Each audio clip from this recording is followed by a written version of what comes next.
Hi there, I'm Alice, and I'm 41 years old. I work as a TV broadcaster. My husband, Jack, is also 41 and runs a photography studio. We've known each other since high school and started dating back then. We tied the knot at the age of 26, and we were each other's first boyfriend and girlfriend. It felt like we naturally ended up together without ever considering anyone else. When I was 25, I tragically lost my parents in an accident. I couldn't imagine what life would have been like if I hadn't had Jack, who became like family to me. After we got married, Jack moved into the house my parents left me, and I felt protected by both my parents' memory and Jack. 2 years into our marriage, we were blessed with a son, and our happiness multiplied. Jack was incredibly supportive, sharing household chores and taking care of our child. He became the ideal husband for a working couple. However, my mother-in-law, Emily, didn't find it amusing that Jack, being a man, did the housework. Let me share an incident that happened 10 years ago.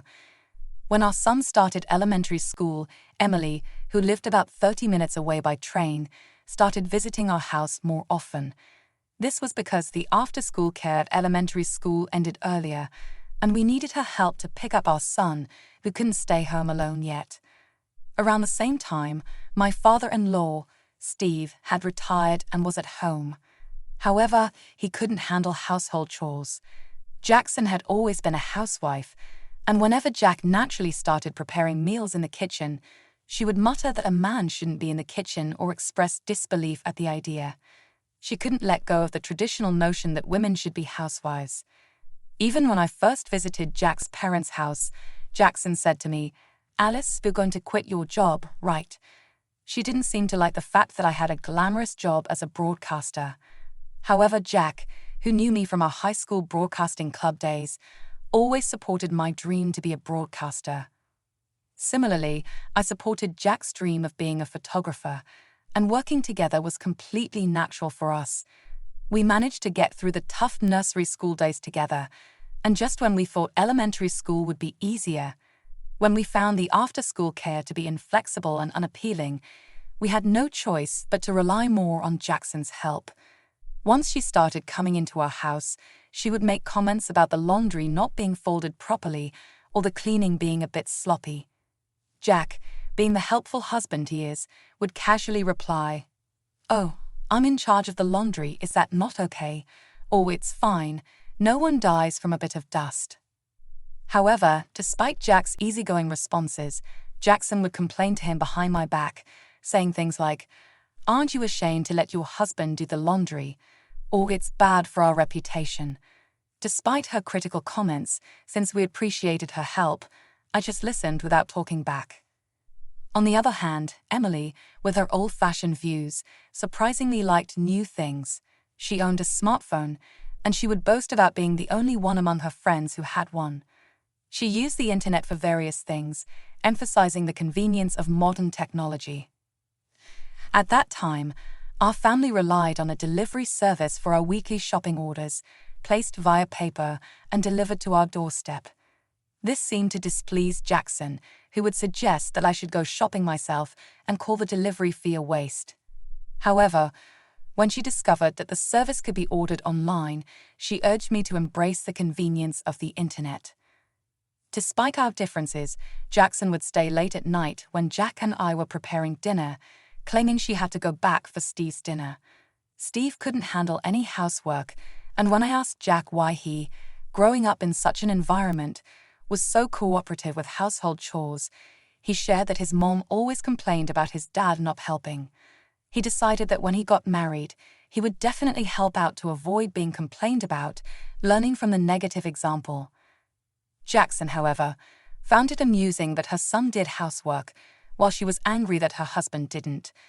I couldn't quite understand what would satisfy her, but it seemed like she just enjoyed complaining. Trying to keep my distance, I had no idea that Jackson would end up doing something drastic, like selling our house without permission. That summer, I was offered a rare opportunity by my company to go on a 2-month business trip overseas to participate in a sports broadcast at the World Championship. Excited and feeling rewarded for my efforts, I consulted with Jack. Despite his busy schedule, he expressed his willingness to help, but was unsure if he could manage taking care of our son, Johnson, while working. That's when Jackson, who was listening, offered to take care of things at home for a while. Despite my concerns based on past experiences, I had no one else to rely on and decided to entrust my son to Jackson. Although we considered having Jack and Johnson stay at Jack's parents', it would be difficult for them to commute to school from there. So Jackson decided to come to our house on weekdays. After successfully completing my sports broadcasting work during a 2-month business trip overseas, I returned to the US, exhausted yet relieved. As I arrived at my house on a weekday afternoon with a heavy suitcase in hand, I was surprised to find Jackson eagerly waiting for me at the entrance. As I was about to thank her for taking care of the house during my absence, she uttered something unbelievable. "This house sold for $300,000, so I'm taking the full amount." My tired mind couldn't comprehend her words for a moment. "This house, our house?" I asked in disbelief, to which she replied with shining eyes, "Yes, this house." "Oh no, we don't own a house." Confused and struggling to make sense of the situation, I replied just that, and Jackson burst into laughter, exclaiming, "What are you talking about, Alice? Why would you lie like that? There's a registration certificate in your name. I won't be fooled." Feeling the conversation was going nowhere, I decided to change the topic to calm my heart down. "Well, let's set that aside for a moment. Why are you selling it?" Jackson confidently stated, "What belongs to the wife belongs to the husband and therefore to me. I'm using it to build a new house." Her eyes were bloodshot as she spoke, and I started to feel scared. "A new house, exactly. Mine and my husband's. You guys will live there. This way, Jack won't have to do household chores anymore. I've been so sorry for him." Confused and concerned, I raised my eyebrows. I couldn't understand why she was doing this.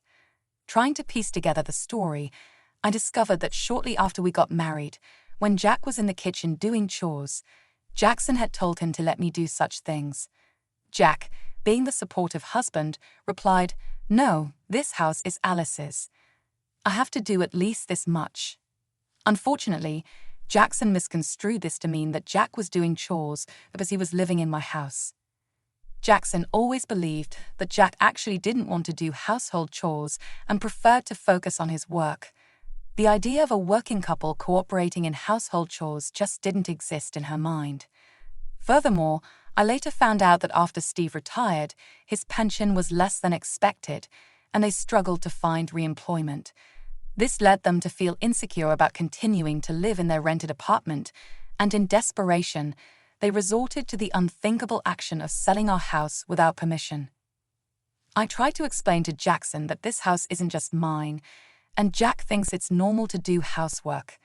However, she interrupted me, calling them lies and accusing me of interpreting things to suit myself. Wanting to get the facts straight, I asked, "Where did you sell it?"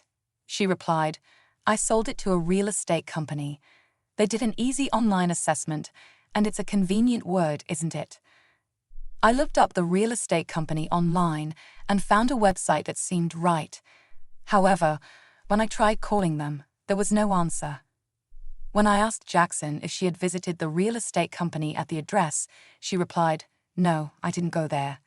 You don't need to go do that nowadays." I insisted, "First, go to this address, Jacoro. If you don't, I won't discuss this any further." Reluctantly, she left, and the next day, I received a tearful call from her. "It's not there. The real estate company doesn't exist at the address. There was only a dilapidated wooden house, seemingly uninhabited." Astonished by her foolishness, I burst into laughter when she returned.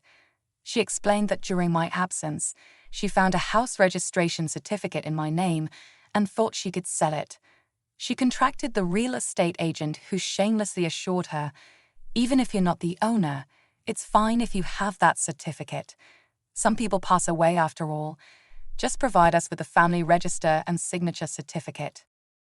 Naively believing them, she sent all the requested documents to the agent.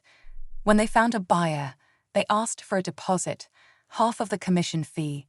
So she transferred $4,800, half of the $9,600 commission on the supposed $300,000 sale. Shocked by the situation, I called the police to explain, and 2 officers came to our house. It turns out that this kind of internet fraud, posing as real estate agents, has become common. They offer free valuations, ask for official documents, introduce a supposed buyer, take a fee, and then disappear. With many vacant houses and the ability to fake addresses for document delivery, such frauds have become more common. The fraudsters likely wrote their name on a postbox and received the documents there. Jackson was trembling as she answered the police officer's questions, revealing the depths of her gullibility and the unfortunate consequences of her actions. The officer, tilting his head in confusion, asked if the house deed I sent belonged to my daughter-in-law. Realizing the gravity of the situation with the third party involved, Jackson nervously started explaining, "I thought it belonged to my son." However, the officer countered, "Even if it was your son's, isn't it strange trying to sell someone else's house?" Red-faced, Jackson blurted out a nonsensical excuse, claiming, "No, it's not like that. Alice asked me to. She wanted to get the house appraised to sell it." The officer turned to me, asking if it was true, to which I simply replied, "No, I didn't ask for that." Unsure of whom to believe, the officer eventually seemed to trust me over the visibly distressed Jackson. He lectured her, saying, "She says she didn't ask for it. You shouldn't sell things on your own, madame. Normally, this wouldn't even be possible. This is just outrageous." Jackson bit her lip, looking down in silence. The officer, now convinced of Jackson's rash actions, inquired about the deed registration, asking if she sent a copy. In a faint voice, she replied, "No, it was the original." The officer was even more astounded and looked at me in dismay. He asked, "Will you file a theft report?" I answered, "No, that document is invalid now. Actually, this house has already been sold to someone else. When we saw it, we could do so just with the registration identification information. The law had changed, so the deed registration wasn't needed. Indeed, I had received the deed when I inherited the house from my parents, but it was unnecessary when selling the house, so I kept it as a memento." Jackson, unaware of this, thought that the deed meant I still owned the house.